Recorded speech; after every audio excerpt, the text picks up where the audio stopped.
Sir, పశ్చిమ బెంగాల్లో మమతా కోట కూలిపోతుందంటారా? బెంగాల్లో మహారాష్ట్ర ఫార్ములానే బీజేపీ అప్లై చేస్తోందా? తృణమూల్ ఎమ్మెల్యేలు, ఎంపీలు చీలిక తప్పదా? మమతా నిరంకుశత్వం వల్లే ఇలాంటి పరిస్థితి వచ్చిందంటారా? మమతా బెనర్జీ కోట ఆల్రెడీ కోల్పోయింది. పార్టీ ఆల్రెడీ చెల్లిపోయింది. మీకు 80 మంది ఎమ్మెల్యేల్లో 60 మంది ఎమ్మెల్యేలు వేరే కుంపటి దాదాపు పెట్టుకున్నట్లే. మమతా బెనర్జీ నియమించిన శోభన్ దేవ్ చటర్జీని కాకుండా మీకు రిటబ్రటా బెనర్జీ అనే మరో రిబెల్ నాయకుడిని, అంటే పార్టీ ఎక్స్పెల్ చేసిన ఎమ్మెల్యేను తమ నాయకునిగా 80 మంది తృణమూల్ కాంగ్రెస్ ఎమ్మెల్యేలో 60 మంది ఎన్నుకున్నారు. సో దీంతో ఇక తృణమూల్ కాంగ్రెస్కి ఏమున్నట్లు? అఫ్కోర్స్ వాళ్ళు వ్యూహాత్మకంగా మాకు ఇంకా మమతా బెనర్జీ నాయకురాలని చెప్తున్నారు. అభిషేక్ బెనర్జీ పైన మా రివోల్ట్ అని. బట్ మమతా బెనర్జీ పైన అభిమానం ఉంటే ఇలా ఎందుకు చేస్తారు? సో క్లియర్గా పార్టీ నాయకత్వం పైన వాళ్ళు తిరుగుబాటు చేస్తున్నారు. వారికి ఆగమేఘాల మీద speaker, leader of the opposition హోదా కూడా ఇచ్చాడంటే దీని వెనకాల బీజేపీ ఉండనన్నా ఉండాలి, లేదంటే దీన్ని బీజేపీ ఉపయోగించుకోవాలి. అయితే మొత్తం నేరాన్ని బీజేపీ పైనే మోపలేం. మమతా బెనర్జీ స్వయంకృతాపరాధం కూడా ఇందులో స్పష్టంగా ఉంది. అఫ్కోర్స్ తృణమూల్ కాంగ్రెస్లో జరుగుతున్న అంతర్గత పరిణామాల్ని బీజేపీ తనకు అనుకూలంగా మలుచుకుంటుంది. అది ఎక్కడైనా రాజకీయ వ్యవస్థలో జరిగేది. ప్రత్యర్థుల బలహీనతల్ని ఖచ్చితంగా ఉపయోగించుకుంటారు. బీజేపీ చరిత్ర చూసినా ప్రత్యర్థులను చీల్చడం అనేది బీజేపీకి వెన్నెతో పెట్టిన విద్య. మహారాష్ట్రలో శివసేనను చూసాం, ఎన్సీపీని చూసాం. బీహార్లో తన మిత్రపక్షమైన జేడీయూని జూనియర్ పార్ట్నర్గా లోక్ జనశక్తి పార్టీ ద్వారా చేయించారన్న ఆరోపణలు కూడా ఉన్నాయి. సో అందువల్ల ఇదేమి కొత్త కాదు. ఇక్కడ కూడా భారతీయ జనతా పార్టీ అవకాశం ఉన్న మేరకు ఆపరేషన్ లోటస్ను ఉధృతంగా అమలు చేస్తుంది.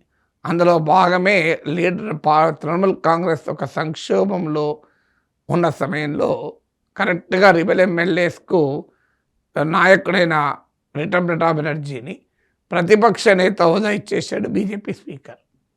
సో ఆ రకంగా రాజకీయాల్లో చేస్తూ ఉంటారు. కానీ ఎందుకు స్వయంకృతాపరాధం అన్నా అంటే ఆమె పార్టీ నిర్మించిన తీరు 15 ఏళ్ళుగా పార్టీని ఐడియాలజీ ఆధారంగా నిర్మించలేదు. చాలా పార్టీలు ఐడియాలజీని ఎప్పుడో కోల్పోయాయి. ఆఖరికి లాయలిటీ ఆధారంగా కూడా నిర్మించలేదు. అంటే ఆ పార్టీతో ఉన్న ఎమోషనల్ అటాచ్మెంట్ కూడా కాదు, మరి కేవలం పవర్ అనే దానికి ఆ చుట్టూ నిర్మించింది పార్టీ. సో దాంతో ఏమైందంటే పార్టీ బలంగా ఉన్నప్పుడు ఇవన్నీ ఏ ఇబ్బందులు ఉండవు.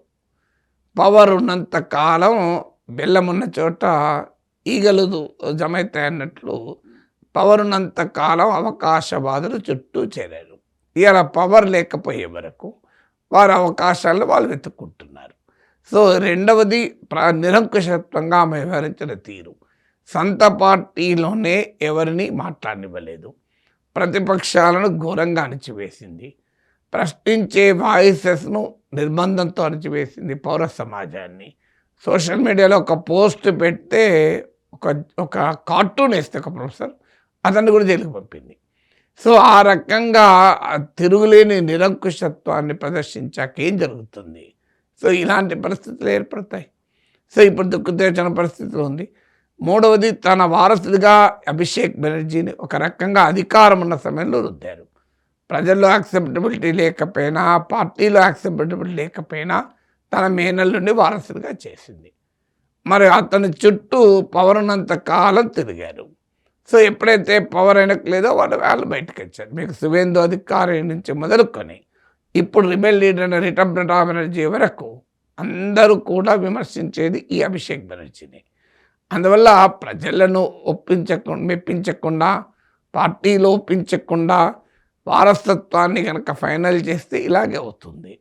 మీకు ఇతర రాజకీయ పార్టీలు, అనేక పార్టీల్లో తనకు ఓటు వేసే ఓటర్లను మెప్పించి, పార్టీ కార్యకర్తలను కన్విన్స్ చేసి మీకు నాయకత్వాలు జరిగాయి కదా. తమిళనాడులో మన స్టాలిన్ చూసాం, చాలా రాష్ట్రాలు చూసాం ఇది. సో అది కూడా చేయలేదు. నాలుగవది ఏంటంటే ఒక అప్రజాస్వామికమైన రాజ్యాన్ని నడిపింది. ఆఖరికి పంచాయతీ ఎన్నికల్లో అయితే 31-32% యునానిమసే. సో ఒక రకంగా గ్రామీణ ప్రాంతాల్లో కూడా ఆఖరికి తన ప్రత్యర్థి రాజకీయ పార్టీలు ఆఫీసులు కూడా పెట్టుకోకుండా చేసింది. వాయిలెన్స్ను, రిప్రెషన్ను, స్టేట్ మిషనరీని, పార్టీ మజిల్మెన్ను ఉపయోగించుకొని రాజ్యం వెళ్ళింది. ఇవన్నీ బాగా అధికారం ఉన్న సమయంలో బాగానే ఉంటాయి. అధికారం పోయిన సమయంలో ఇవన్నీ వెక్కిరిస్తాయి, ధిక్కరిస్తాయి. అదే జరుగుతోంది ఇప్పుడు తృణమూల్ కాంగ్రెస్కు.